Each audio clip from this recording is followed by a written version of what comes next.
सब द्विज देहु हरस अनुशासन, रामचंद्र बैठहि सिंहासन।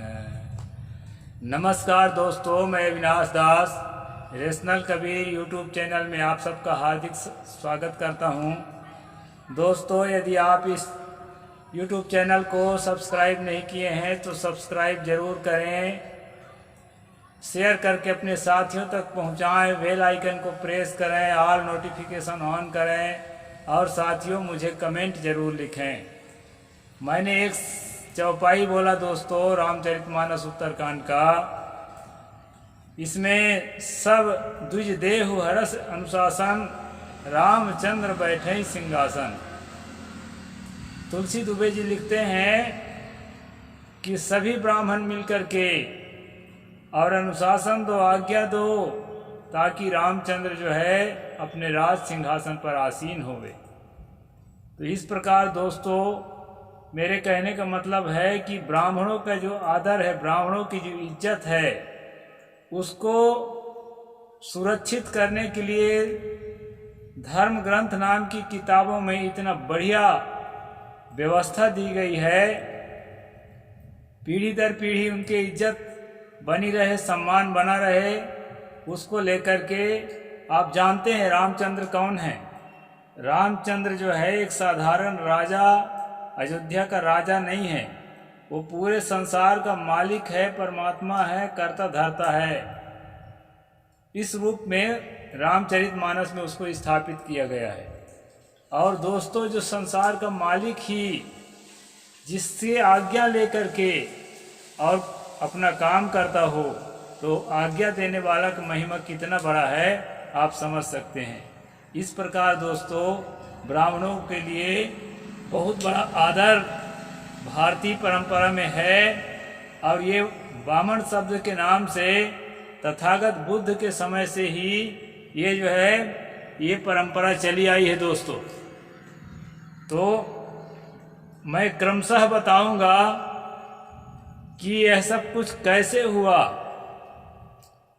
अपनी समझ के अनुसार। दोस्तों अगर मेरे बताने में कहीं त्रुटि होगी तो उसको आप जो है कमेंट लिखकर मुझे ज़रूर बताएंगे। तथागत बुद्ध के समय में कुछ लोग तो तथागत बुद्ध को वैदिक काल के बाद मानते हैं, बाद स्थापित करते हैं। वेदों में आई हुई त्रुटियां, वैदिक साहित्यों में आई हुई त्रुटियां, यहाँ के वैदिक व्यवस्था में आई हुई त्रुटियों के जो है सुधारक के रूप में तथागत बुद्ध को स्थापित करते हैं।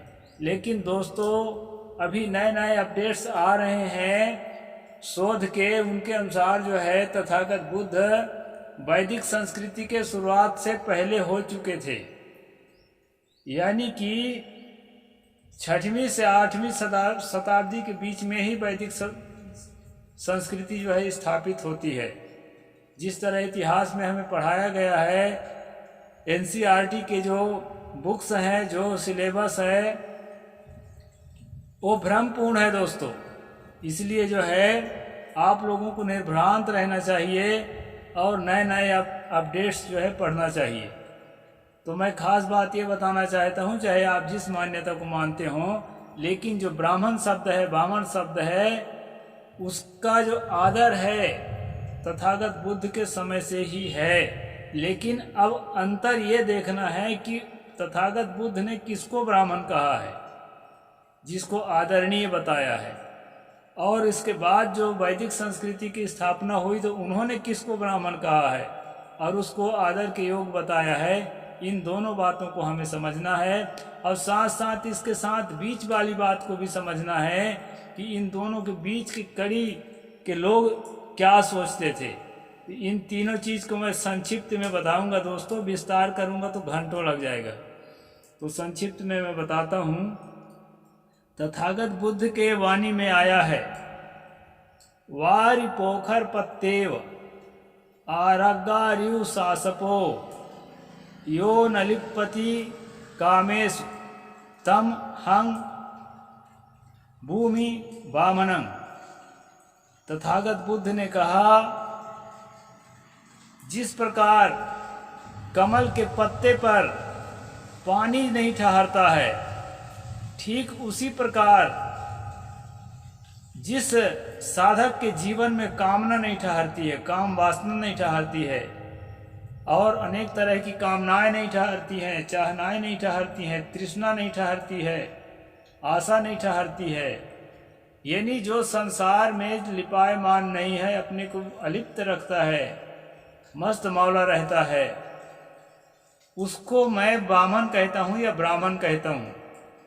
ऐसा जो है तथागत बुद्ध ने कहा है। और बहुत सारी वाणियाँ हैं और भी कहा है, ना जटाही ना गोते ही ना जच्चा होती बावनो, यम ही सच्चंच धम्मोचा सो सुचि सोत बावनो। ये पाली भाषा में है दोस्तों, इसका मैं हिंदी में अर्थ जैसा पढ़ रखा हूँ वैसे बताऊंगा आपको।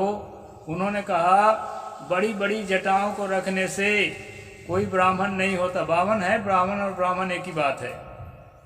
बड़ी बड़ी जटाओं के रखने से कोई ब्राह्मण नहीं होता, और ना ही किसी गोत्र में अपने को कोई अच्छे विद्वान व्यक्ति के संतान या उसके नाती पोता लिखने के बाद भी कोई ब्राह्मण नहीं होता। ना गोते ही ना गोत्र लिखने से कोई ब्राह्मण होता, ना जच्चा होती बाभनो, ना जो है जन्मजात कोई ब्राह्मण हो सकता है।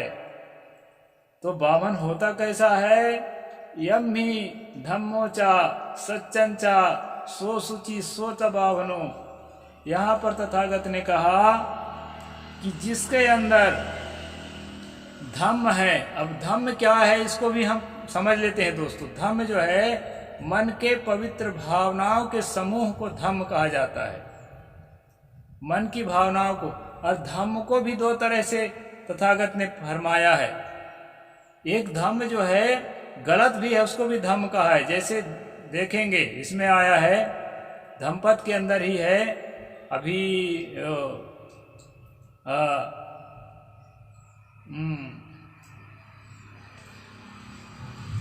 कणहं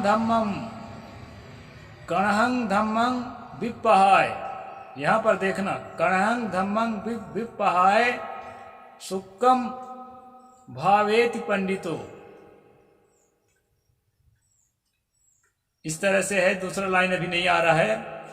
तो उसमें कहा है जो काले धम्म को त्याग कर जो सुख धम्म को अपना लेता है, यानी कि अपने अंदर के काले धर्म के मतलब है, जो कहते हैं ना आप, ये आदमी बहुते दिल का काला है, गंदी वासनाओं में डूबा हुआ, गंदी भावनाओं में डूबा हुआ है आदमी, उसको कहते हैं इसके अंदर भी काला है। तो तथागत कहते हैं जो काले धम्म को त्याग करके और सुख धम्म को अपनाता है, सुक्कम भावेत पंडिता। तो इस प्रकार जो है धम्म शब्द का अर्थ होता है मन की भावनाएं। और दो तरह की भावनाएं होती हैं, एक अपवित्र भावना और एक पवित्र भावना। तो यहाँ पर जो ब्राह्मण के लिए योग्यता बताते हैं तथागत, उसमें जो है पवित्र भावनाओं का समुच्चय जिसके अंदर हो, उसके लिए कहते हैं यम्मी धम्मं चा धम्मो चा सच्चं चा, सत्यता, उसके मन वचन और कर्म में सत्यता झलकती हो। और सो सुचि मतलब पवित्रता झलकती हो। देखो ना हमारे महात्माओं को कितना पवित्र रहने की कोशिश करते हैं, वाणी से पवित्र, खान पान से पवित्र, रहन सहन से पवित्र, उठने बैठने से पवित्र, और लोगों से मिलने जुलने के साथ अपने व्यवहार से पवित्र। तो हर तरह से पवित्र रहने वाला सो सुचि सोच बावनो, और वही ब्राह्मण है, ऐसा जो तथागत ने कहा। तो यहाँ पर आप जान लीजिए दोस्तों, जो पवित्र जीवन जीने वाला जो भिक्खु है, जो साधक है, उसके लिए बाभन शब्द का या ब्राह्मण शब्द का प्रयोग तथागत बुद्ध ने किया था।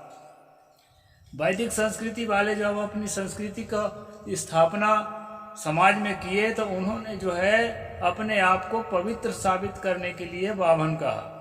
इसलिए जो है उनको हम लोग भी बाभन कहने लगे या ब्राह्मण कहने लगे। पहले बाभन से ब्राह्मण से बाभन, बाभन से ब्राह्मण, ये शब्द बदलते आया है दोस्तों। तो इस प्रकार जो है ब्राह्मण शब्द की प्रतिष्ठा है। और मैंने कहा था कि बीच वाले लोग किसको भगवान समझते थे वो भी मैं बता देता हूँ। महाभारत में यह बात आई है दोस्तों, जितेंद्रिया धर्मपरा स्वाध्याय निरतः शुचि काम क्रोधो वशो यस्य तम देवा ब्राह्मणम विदु।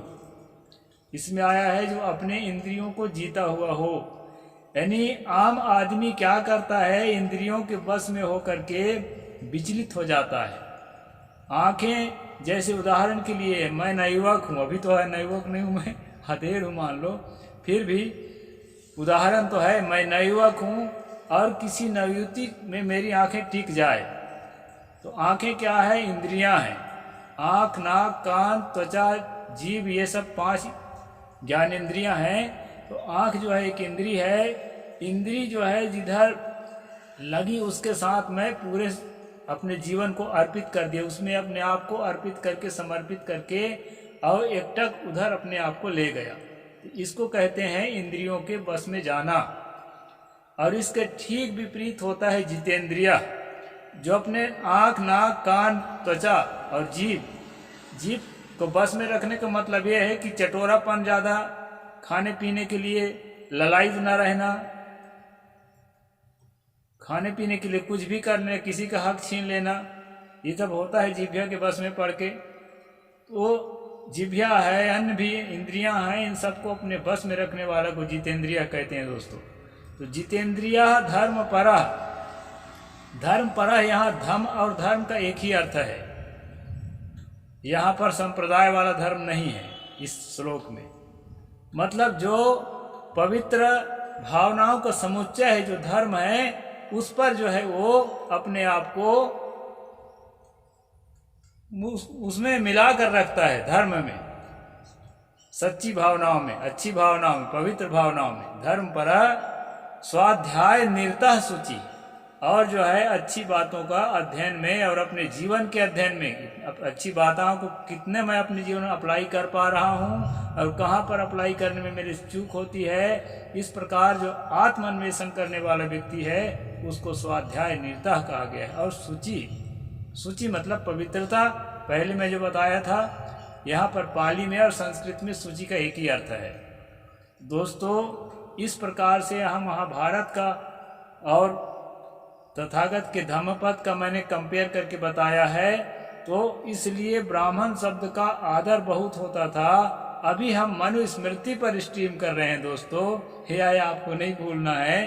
तो मनुस्मृति में जो कल जो मैंने बताया था आपको, पंक्ति दूषित ब्राह्मणों से और पंक्ति पावन ब्राह्मणों से आपस में जो मतभेद है और पंक्ति दूषित को किस तरह से डिस्क्रिमिनेट किया गया है, किस तरह उनके साथ भेदभाव किया गया है, उसके संबंध में बताया था।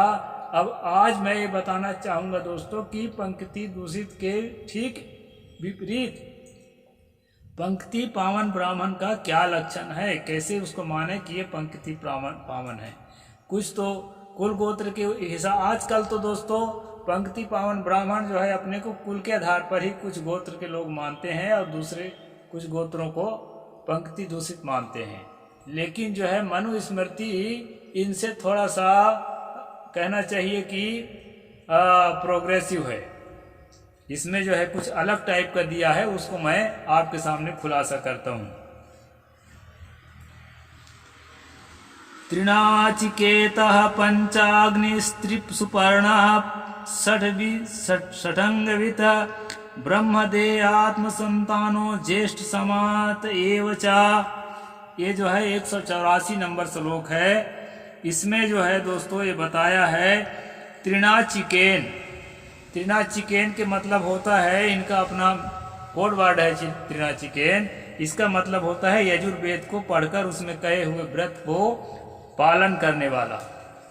और होता है अग्निहोत्री। अग्निहोत्री का मतलब होता है दोस्तों जो होता है। ब्रह्मा होता उद्गाता ये पढ़े हैं ना, अभी प्रसंग में नहीं आया, आएगा तो बताऊंगा। 4 ब्राह्मण को जो है 4 तरह के भागों में बांटा गया है हवन करते समय के लिए। तो उसमें जो होता है, जो आहुति डालता है, उनको अग्निहोत्री कहते हैं। तो दोस्तों अग्निहोत्री आजकल एक गोत्र भी होता है, तो जो अग्निहोत्री है और तृणाचिकेन है और जो है त्रिशुपर्ण, त्रिशुपर्ण कहते हैं जो ऋग्वेद के संबंध में ज्ञान रखता हो और उसके जो है अनुसार व्रत करता हो। और जो है इसमें आगे कहा है षडंग, षडंग का मतलब हो छय अंग। छय अंग होता है शिक्षा, कल्प, व्याकरण, ज्योतिष, छंद और निरुक्त। शिक्षा का मतलब होता है वेद से संबंधित जो उसके ऋचाएं हैं, उनके मंत्र हैं, उसको कैसे उच्चारण करना है, किस तर्ज में किस धुन में गाना है, इसका ज्ञान होना चाहिए। और जो है उसके अर्थ का ज्ञान होना चाहिए। इसके बारे में जो पढ़ाया जाता है ब्राह्मण समुदाय में उसको शिक्षा कहते हैं। और जो है कल्प, व्याकरण, ज्योतिष, छंद, निरुक्त, निरुक्त एक तरह का जो है वो है डिक्शनरी है। तो एक ठो मैं इलाहाबाद की जो लाइब्रेरी है वहाँ पर मैंने पढ़ा था यास्क मुनि का निरुक्त। तो निरुक्त होते हैं दोस्तों। और ज्योतिष वगैरह आप छंद वगैरह समझते ही हैं। तो इस प्रकार से जो है ये 6 अंग वेदांग कहा जाते हैं, 60 वेदांग। तो इसका ज्ञान होना चाहिए। और आगे क्या कहते हैं कि जो है ब्रह्म विवाह से विधि पूर्वक ब्याही हुई स्त्री के गर्भ से उत्पन्न। अभी मैंने जो पिछले स्ट्रीम में बताया था विवाह प्रकरण में कि उसमें जो है 8 प्रकार के विवाह बताया था। तो इसमें जो है पंक्ति पावन ब्राह्मण होने के लिए जो है ब्रह्म विवाह से जो विवाह किया गया है उस रीति से ऐसी स्त्री से जो बेटा उत्पन्न हुआ है उसको पंक्ति पावन में रखा जाएगा। ये भी यहाँ पर बात आई है। और फिर आगे है आरण्यक उपनिषद, यानी जो है वेद के बाद वैदिक साहित्यों में आरण्यक तो गिनती है, उपनिषदों की गिनती है, ब्राह्मण ग्रंथों की गिनती है। तो ये सारे ग्रंथों का जो अच्छे से ज्ञान हो जिसको, उसको जो है पंक्ति पावन ब्राह्मण में रखा जाएगा।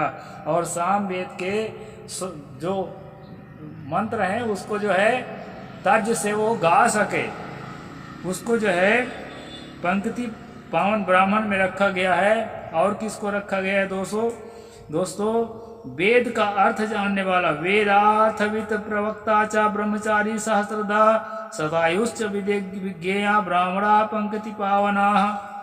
वेद का अर्थ जानने वाला, वेद वक्ता, ब्रह्मचारी, सहस्त्रों गाय का दान करने वाला, जो हजारों गाय दान किया हो, ऐसे पंक्ति पावन में भर्ती नहीं करेंगे। यानी मतलब इसमें भी कहना चाहिए कि धनवान और गरीब का अंतर बन जाता है। गरीब आदमी कभी पंक्ति पावन नहीं हो पाएगा, कभी गरीब ब्राह्मण। इस सूत्र के अनुसार इस प्रकार यहाँ कहा है। और एक चीज और यहाँ पर दया कर दिया है कि 100 साल के अवस्था में कोई भी ब्राह्मण को पंक्ति पावन में शामिल किया जा सकता है। 100 साल तक तो कोई जीता भी नहीं है, बहुत कम लोग जीते हैं। इस प्रकार से दोस्तों यहाँ पर कहा है पूर्वे दुपरिवा श्रद्धा कर्मेन उपस्थिते निमंत्रित त्रवा सम्यक यथोदितान। इस प्रकार से जिसमें लक्षण हो ब्राह्मण के, उसी के द्वारा श्राद्ध कराने से श्राद्ध का फल मिलेगा। क्षत्रियों को, वैश्यों को और ओबीसियों के लिए भी यहाँ जगह दिया है श्राद्ध करने का। उसको मैं आगे कल बताऊंगा दोस्तों, समय ज़्यादा हो गया है। तो इस प्रकार जो है मैंने आपको बताया पंक्ति दूषित ब्राह्मणों के जो घृणा की जो सिस्टम है उसको मैंने कल बताया था। जो ना देखे हों कल वाला स्ट्रीम जरूर देख लें। और जो है आज मैं पंक्ति पावन ब्राह्मणों के लक्षण बताया, साथ में तथागत बुद्ध के समय जो ब्राह्मण माना जाता था उसकी बात मैंने बताया।